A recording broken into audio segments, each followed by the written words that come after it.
Shalom, selamat hari Minggu Bapak Ibu Saudara yang terkasih dalam Tuhan Yesus Kristus.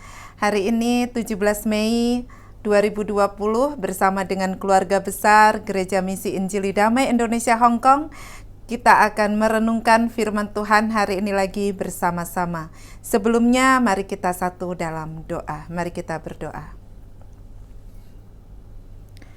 Bapa di surga, terima kasih Tuhan Yesus untuk kasih setiamu yang tidak berkesudahan dalam hidup kami.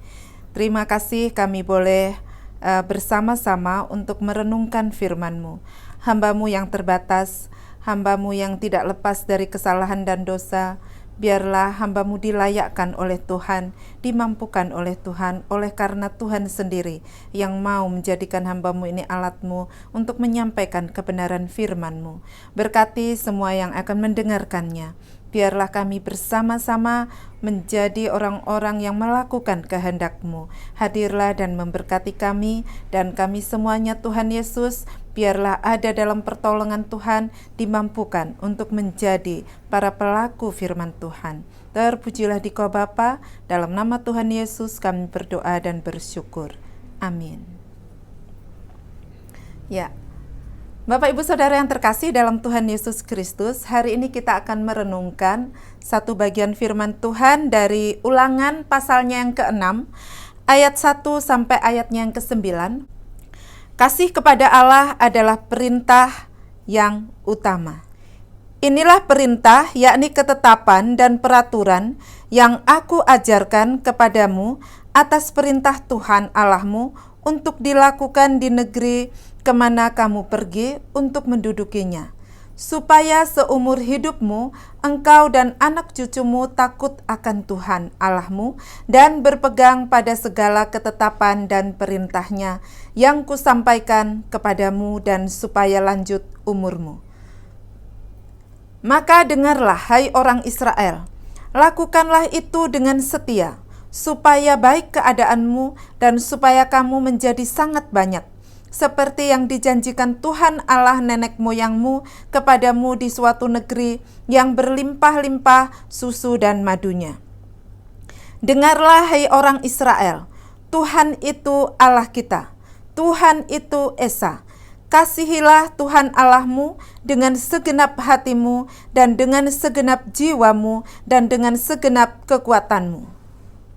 Apa yang kuperintahkan kepadamu pada hari ini, haruslah engkau perhatikan.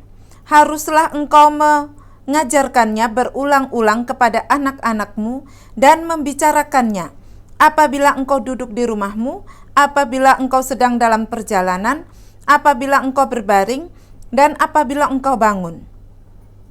Haruslah juga engkau mengikatkannya sebagai tanda pada tanganmu, dan haruslah itu menjadi lambang di dahimu, dan haruslah engkau menuliskannya pada tiang pintu rumahmu dan pada pintu gerbangmu. Amin. Ya. Tema kita hari ini adalah SMA. Selalu mengasihi Allah. Saya singkat saja SMA. Kitab Ulangan ini merupakan kitab terakhir yang ditulis oleh Musa. Berisi penyampaian kembali atau pembaharuan hukum dari hukum-hukum yang sudah diberikan Tuhan kepada Musa di Sinai. Kitab Ulangan ini menduduki posisi yang penting dalam Perjanjian Lama sebagai akhir dari kitab Taurat. Dan kitab ini juga disajikan sebagai perkataan Musa kepada generasi Israel yang siap memasuki tanah Kanaan atau tanah perjanjian yang diberikan oleh Tuhan. Jadi ini merupakan satu refleksi dari Musa kepada bangsa Israel sebelum mereka masuk ke tanah perjanjian. Dan generasi yang masuk ke tanah perjanjian ini merupakan generasi yang ketiga. Generasi yang sebelumnya, generasi pertama, kedua, itu mereka semuanya itu meninggal dalam perjalanan selama menuju ke tanah Kanaan. Hanya 2 orang saja dari generasi pertama nanti yang akan masuk ke tanah Kanaan, yaitu Kaleb dan Yosua. Sedangkan Musa sendiri, dia tidak akan masuk ke tanah Kanaan seperti yang Tuhan sudah sampaikan kepada Musa. Bapak Ibu Saudara yang terkasih dalam Tuhan Yesus Kristus, 3 hal yang kita mau renungkan hari ini. Bagaimana supaya kita selalu mengasihi Allah? Tadi saya sampaikan tema kita adalah selalu mengasihi Allah, SMA. Bagaimana caranya supaya kita selalu mengasihi Allah seperti pesan Tuhan yang disampaikan kepada Musa untuk diteruskan kepada bangsa Israel sampai kepada kita hari ini. Kita akan merenungkan 3 hal. 3 hal itu saya uraikan dalam bentuk singkatan SMU. S-nya itu adalah syahadat iman atau pengakuan iman.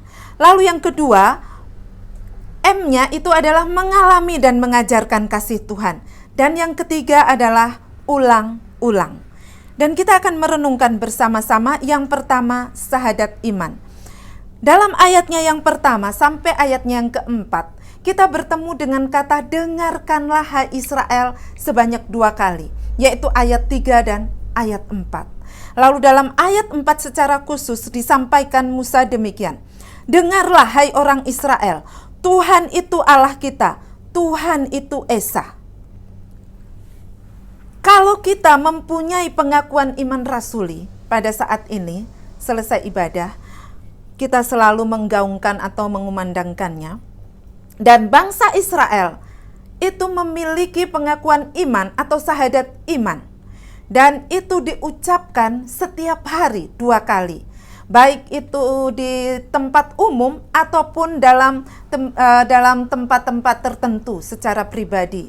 Dan juga diucapkan pada saat ada orang melahirkan atau pada saat ada orang meninggal. Pengakuan ini selalu diucapkan. Jadi ini merupakan satu pengakuan iman bangsa Israel terhadap Allah Yahweh. Yang bunyinya seperti ayat 4. Tuhan itu Allah kita, Tuhan itu Esa. Di sini Musa mau menyampaikan satu pengajaran yang sangat penting kepada bangsa Israel sebelum mereka memasuki tanah Kanaan, yaitu supaya mereka terus mengingat bahwa Tuhan kita, pengakuan iman kita kepada Allah Yahweh itu adalah Allah yang Esa, satu-satunya Allah, tiada yang lain, satu-satunya pribadi yang unik, yang berbeda dari Allah yang lain. Bapak Ibu Saudara, ini satu ayat yang sekaligus menjawab atau sekaligus menepis semua anggapan bahwa orang Kristen itu Allahnya 3. Tidak Bapak Ibu Saudara. Allah kita adalah Esa. Allah kita adalah satu kesatuan. Allah kita adalah satu. Dan di sini Musa mau menyampaikan kepada bangsa Israel bahwa kita memiliki Allah yang lain daripada Allah yang lain. Allah yang unik, Allah yang dahsyat, Allah yang luar biasa. Di mana di dalam kitab Kejadian dikatakan pada mulanya adalah Allah. Artinya Tuhan adalah penyebab awal. Jadi pada Tuhan yang memulai, Tuhan yang menyertai proses dalam hidup kita, dan juga Tuhan yang akan mengakhirinya dengan sempurna. Demikian juga bangsa Israel. Tuhan yang memanggil mereka keluar dari tanah Mesir, Tuhan yang memproses mereka sepanjang perjalanan mereka sampai nanti Tuhan memberikan tanah Kanaan. Musa mau mengingatkan, Musa mau menjelaskan, menegaskan kepada bangsa Israel bahwa kita punya Allah yang luar biasa. Allah kita itu Tuhan, Allah kita itu Esa. Bapak Ibu Saudara, ini adalah satu bentuk pengajaran supaya bangsa Israel terus-menerus diingatkan bahwa kita punya Allah yang dahsyat. Supaya mereka tidak menggeser posisi Allah. Karena bangsa Israel dalam perjalanan mereka, dalam kehidupan mereka, itu mereka mengalami yang namanya jatuh bangun karena gagal mengasihi Tuhan. Bapak Ibu Saudara, perjalanan hidup kita ini ibarat perjalanan jasmani dan perjalanan rohani. Perjalanan jasmani, kita itu mengalami yang namanya lahir dari orang tua kita masing-masing, kita dibesarkan, kita bertumbuh, lalu nanti kita meninggal.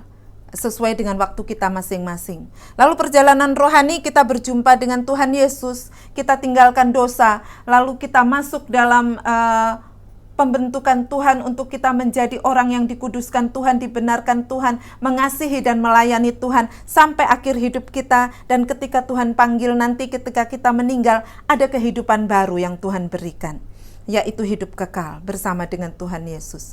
Itu perjalanan rohani dan perjalanan jasmani hidup kita. Demikian juga perjalanan bangsa Israel.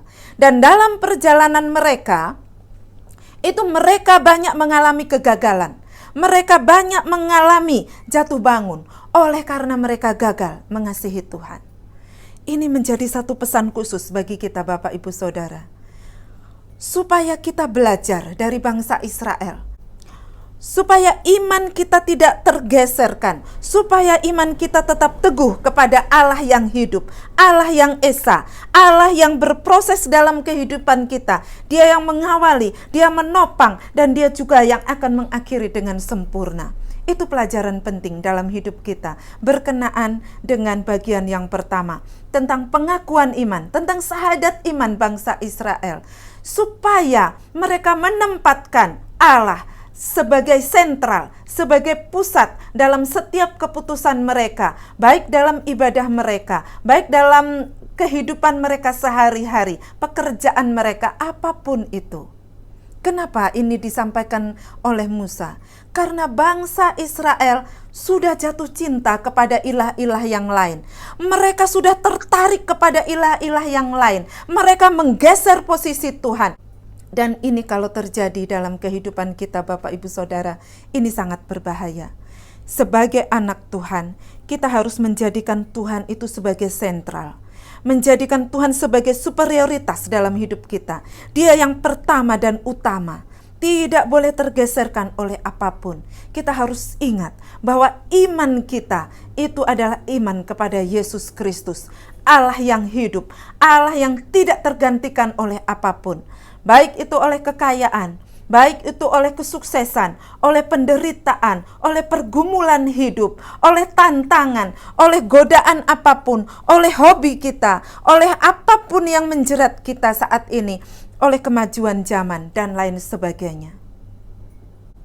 Sehingga kita menggeser posisi Allah dalam hidup kita. Tuhan tidak mau itu terjadi dalam hidup kita Bapak Ibu Saudara.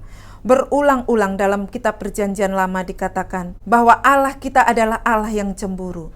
Dia tidak mau digantikan oleh apapun. Dan Allah kita juga adalah Allah yang esa, satu-satunya pribadi yang berkuasa di atas segala sesuatu. Dan Dialah satu-satunya yang dahsyat. Dialah satu-satunya pencipta. Dialah satu-satunya yang mengontrol hidup kita, sejarah hidup manusia dan sejarah dunia ini. Dialah penguasanya. Dan Tuhan tidak mau digantikan oleh apapun. Dia mau supaya sentral, pusat hidup kita adalah Dia. Nah Bapak Ibu Saudara, ini kita belajar yang pertama ini, supaya kita tidak mudah ditipu oleh ilah-ilah zaman ini. Karena zaman semakin maju, apapun bisa menipu kita. Bapak Ibu Saudara, biarlah bagian pertama ini, satu pengakuan iman bangsa Israel, ini mengingatkan kita bahwa iman kita kepada Yesus Kristus tidak boleh tergeser oleh apapun. Yang kedua, bagaimana supaya kita selalu mengasihi Allah? Yang kedua adalah mengalami dan mengajarkan kasih Allah.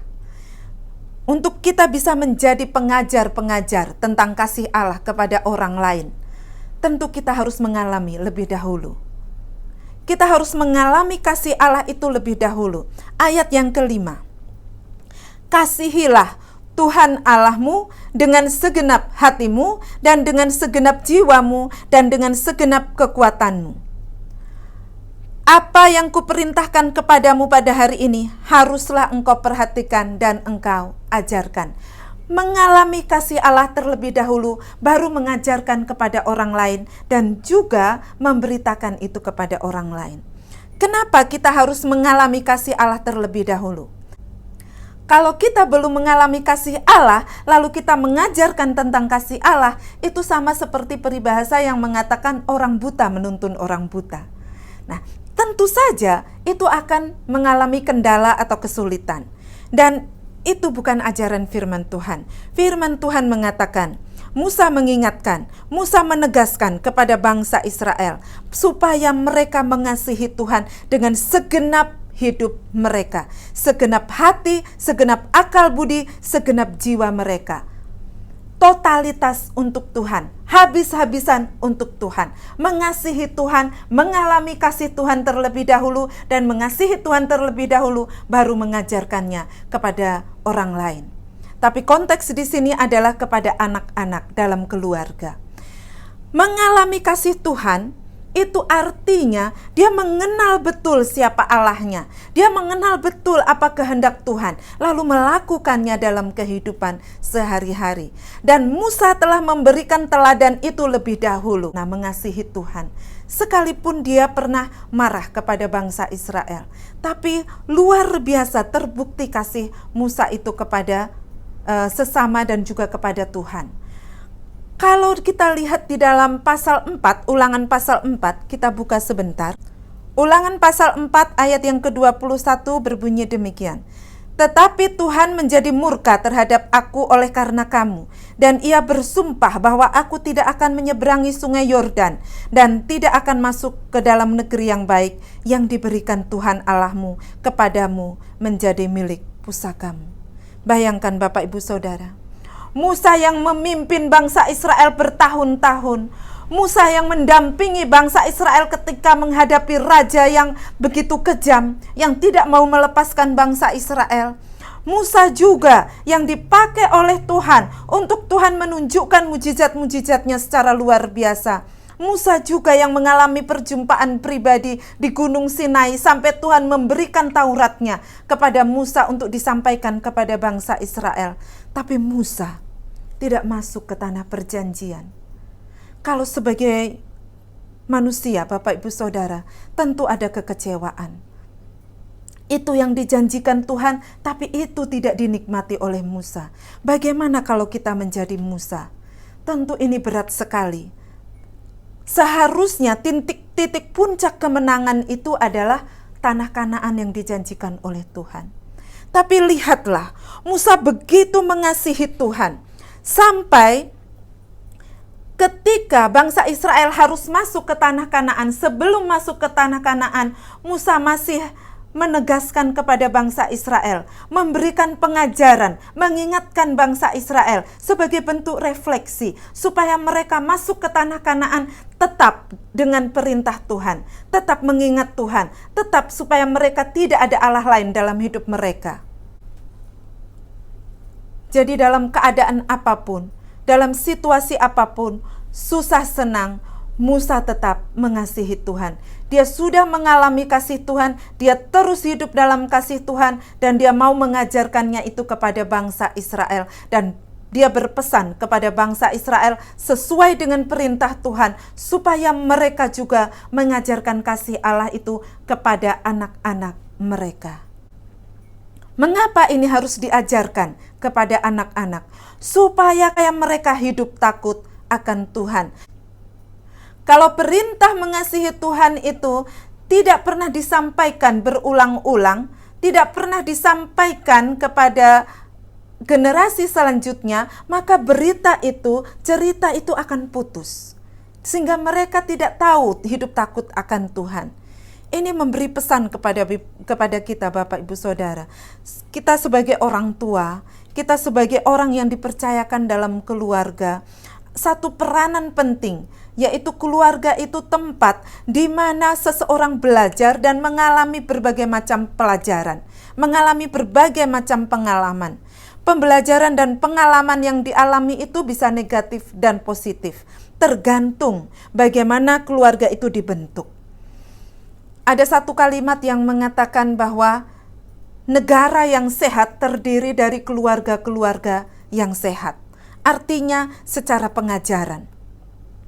Jadi Bapak Ibu Saudara, itu Alkitab sudah mengajarkannya lebih dahulu. Mari kita sebagai orang tua Mari kita sebagai orang yang takut akan Tuhan, kita mengajarkan itu kepada anak-anak kita. Sedari mereka kecil, kita terus mengajarkan supaya mereka mengasihi Allah, supaya mereka kenal kepada Tuhan Yesus, supaya mereka hidup takut akan Tuhan. Warisan yang paling berharga itu bukan harta, tapi warisan tentang ajaran kasih Tuhan. Ajaran untuk mengasihi Tuhan. Perintah Tuhan untuk mengasihi Tuhan dengan segenap hati, totalitas, habis-habisan untuk Tuhan, itu tidak akan pernah sampai kepada generasi kita selanjutnya kalau kita tidak menceritakannya atau mengajarkannya.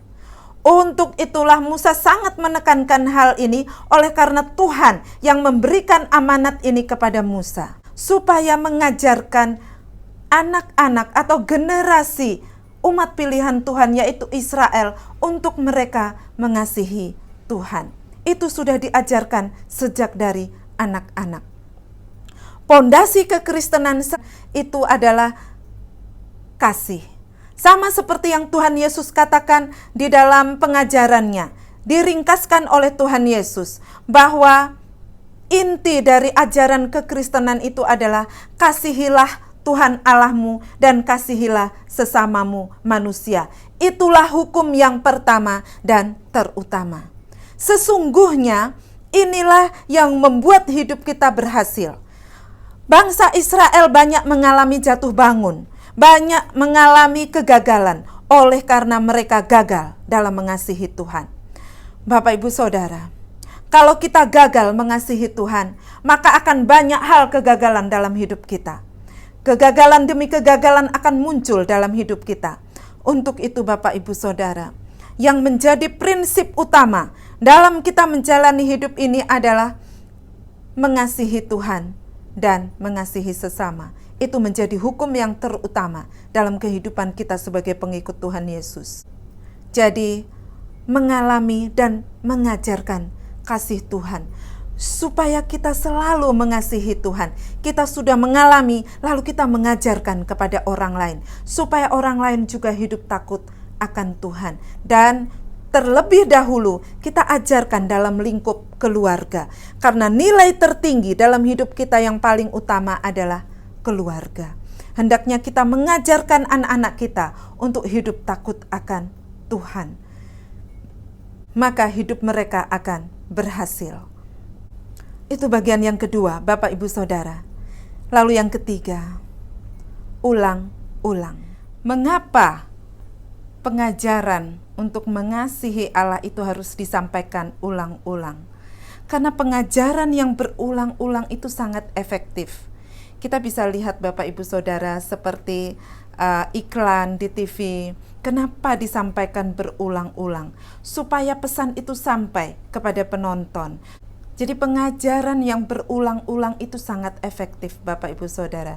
Karena kecenderungan manusia itu adalah lupa. Sehingga harus selalu diingatkan, Apalagi dalam kehidupan kita itu akan berganti generasi ke generasi.